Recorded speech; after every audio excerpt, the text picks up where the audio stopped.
नमस्कार। +1 political science की class में आपका स्वागत है। आज हम लेसन का भाग 3 बनाने जा रहे हैं।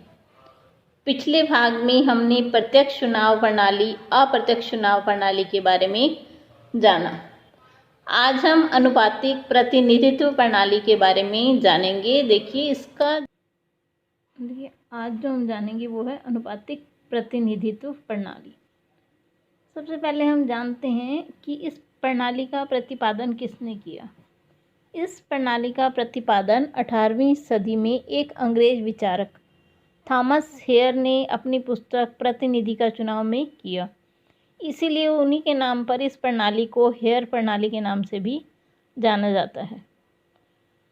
सबसे पहले उन्होंने ही सोचा कि जो बहु सदस्य निर्वाचन क्षेत्र हैं उनमें निर्वाचन क्षेत्र में प्रत्येक मतदाता को उम्मीदवार की संख्या के बराबर मत देने का अधिकार होना चाहिए। इस प्रकार के चुनाव के अंतर्गत उसे ही विजयी समझा जाएगा जिसे बहुमत नहीं बल्कि एक कोटा जो निश्चित किया होगा, एक निश्चित मतों की संख्या जिस भी कैंडिडेट को मिल जाएगी वो विजयी घोषित कर दिया जाएगा। तो पहले हम देखते हैं इसके दो रूप हैं। एक तो एकल संक्रमणीय प्रणाली जिसे हम वैकल्पिक मत प्रणाली भी कहते हैं, और जो दूसरा है वो सूची प्रणाली, लिस्ट सिस्टम। तो चलिए सबसे पहले हम जानते हैं एकल संक्रमणीय मत प्रणाली क्या है। इसके जन्मदाता जो हैं वो ब्रिटिश विद्वान हैमर हैं। उन्होंने सबसे पहले इस पद्धति को 1956 में डेनमार्क में लागू किया था। वहाँ के मंत्री एंड्रे ने इस पद्धति को लागू किया था, इसलिए इसे हम एंड्रे सिस्टम के नाम से भी जानते हैं। भारत के राष्ट्रपति चुनाव में भी इस प्रणाली का प्रयोग किया जाता है। इस पद्धति को वरीयता प्रणाली भी कहते हैं क्योंकि मतदाता जो है वोट देते समय अपनी पसंद की वरीयता के क्रम को अंकित करता है, जैसे कि वो किससे पहले नंबर पे, किससे दूसरे, तीसरे, चौथे या पांचवें नंबर पे देना चाहता है, वो अपने उसके आगे लिखता है, वोट के आगे। तो इसीलिए इसे वरीयता भी कहते हैं कि उसे प्रेफरेंस देनी कि मेरी पहले नंबर पे प्रेफरेंस ये है, दूसरे पे कि ये कैंडिडेट, तीसरे पे, चौथे पे, पाँचवें पे। तो जो कैंडिडेट हैं इलेक्शन में उनके आगे मतदाता को अंकित करना होता है कि उनकी पहली पसंद कौन सा है, दूसरी पसंद, तीसरी, चौथी और पांचवी, इस तरह से। तो इसीलिए इसे वरीयता प्रणाली भी कहा जाता है। मतदाता को एक ही मत देने का अधिकार है, चाहे निर्वाचित होने वाले सदस्यों की संख्या कितनी भी हो। वो एक ही वोट देगा, लेकिन उसके ऊपर मान लीजिए 5 सदस्य खड़े हैं तो वो पांचों के आगे अपनी 5 कैंडिडेट खड़े हैं तो वो पांचों के आगे अपनी वरीयता लिख देगा कि मैं इसे पहले नंबर पे, इसे दूसरे पे, तीसरे पे, चौथे पे या पांचवें पे वोट देता हूँ। तो देखिए उसे एक ही वोट मिलता है, लेकिन प्रेफरेंस लिखनी होती है उसे अपनी। ठीक है जी। तो जिसको सबसे ज़्यादा वो उपयुक्त समझता है कैंडिडेट को, उसके सामने एक, जिसको कम समझता है उसके हम 2, 3, 4 इस तरह से लिखता जाता है। अब देखिए कोटा कैसे निश्चित होता है इसमें। ये हेयर का तरीका है। उसके अनुसार कुल डाले गए वैध मतों की संख्या बटा निर्वाचित होने वाले प्रतिनिधियों की संख्या। मान लीजिए 1 लाख वोट हैं और कैंडिडेट खड़े हैं 4, तो वही विजयी माना जाएगा जिसे 25,000 वोट मिले। ये तो हेयर का तरीका है। अब हम देखते हैं ड्रुप का तरीका। ड्रुप ने क्या किया, कुल मतदान बटा विजयी उम्मीदवार जमा 1 दोनों को डिवाइड करके +1, उतने अगर वोट मिलेंगे तो वो कोटा निर्धारित हो जाएगा। हम मान लेते हैं कि 200 वोट हैं और जो कैंडिडेट खड़े हैं वो 4 हैं, तो 4 जमा 1 5 5 को 200 से भाग देंगे 40, 40 में 1 जमा करेंगे 41, मतलब जो जीतने वाला कैंडिडेट है उसे अगर 41 वोट मिल जाते हैं तो वो विजयी घोषित हो जाएगा। तो ये दोनों के अलग अलग तरीके हैं। देखिए इसमें तो क्या था, मान लीजिए 200 वोट हैं और 4 कैंडिडेट खड़े हैं, तो इसमें 50 होगा जो कोटा निर्धारित होगा। लेकिन इस वाले में क्या है, 41। देखिए इस वाले में 41 है, अगर हम पिछली पद्धति देखें तो उसमें 50 है। दोनों में अलग अलग तरीका है मतों को काउंट करने कोटा निकालने का। अब मतगणना का तरीका क्या है, देखिए मतगणना के तरीके में जिस कैंडिडेट को 1 नंबर पर प्रेफरेंस दी गई है, सबसे पहले उनके वोटों की गिनती की जाती है। अगर उन्होंने निश्चित कोटा प्राप्त कर लिए, मान लीजिए हम इस पद्धति का प्रयोग कर रहे हैं और कैंडिडेट ने 41 वोट पा लिए तो वो विजयी घोषित हो जाएगा। तो इस तरह से वोटों की गिनती होती है। देखिए यहाँ भी आपको जब मतगणना होगी तब उम्मीदवार को प्रथम वरीयता वोटों को गिना जाता है। प्रथम वरीयता की वोटों के बाद यदि प्रत्याशी को वांछित वोटों का कोटा नहीं मिलता तो दोबारा से मतगणना की जाती है। वो 2 नंबर पे उसी कैंडिडेट को जितनी प्रेफरेंस मिली है उन्हें काउंट किया जाता है और वो कैंडिडेट जिन्हें बहुत कम वोट मिले हैं उन्हें हटा दिया जाता है।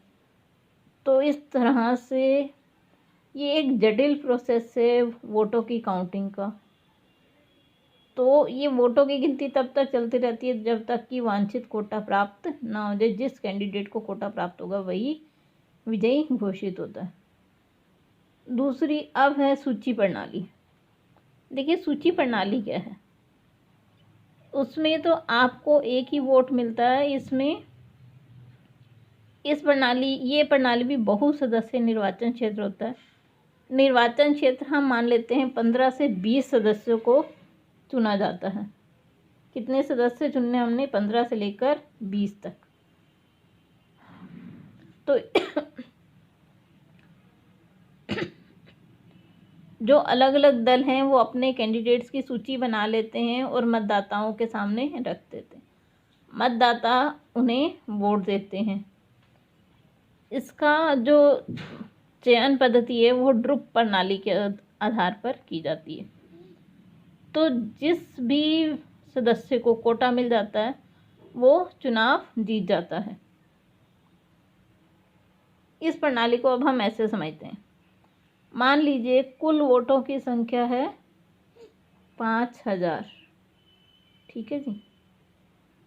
अब ड्रुप प्रणाली के अनुसार क्या है, 5000 4 जमा 1, 4 कैंडिडेट हैं, 4 सीटें, तो ये क्या हो गया 5 भाग 5000, 1000 जमा 1, मतलब जिस व्यक्ति को 1001 वोट मिलेंगे वो विजयी घोषित हो जाएगा।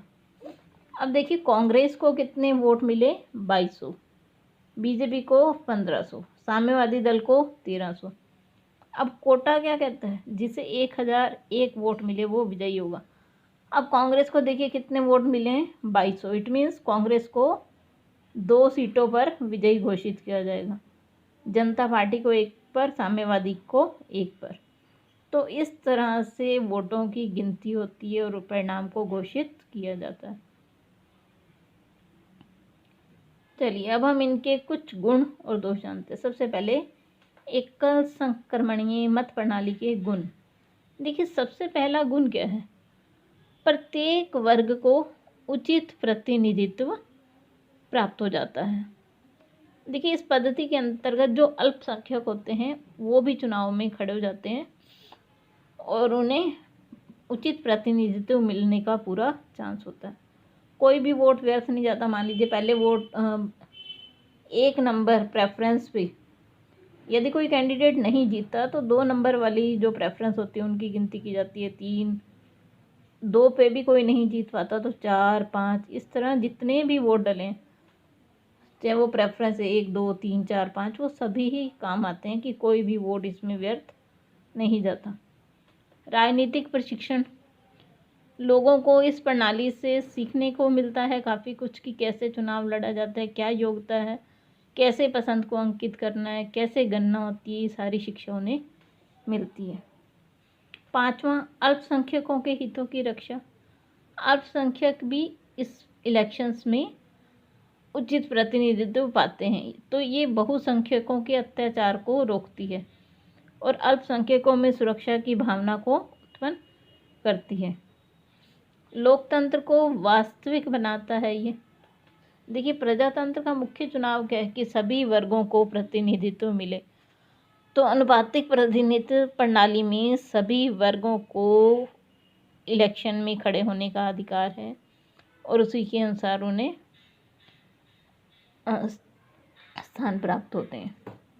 चलिए, ये तो हमने इनके जाने कुछ गुण, अब जानते कुछ दोष।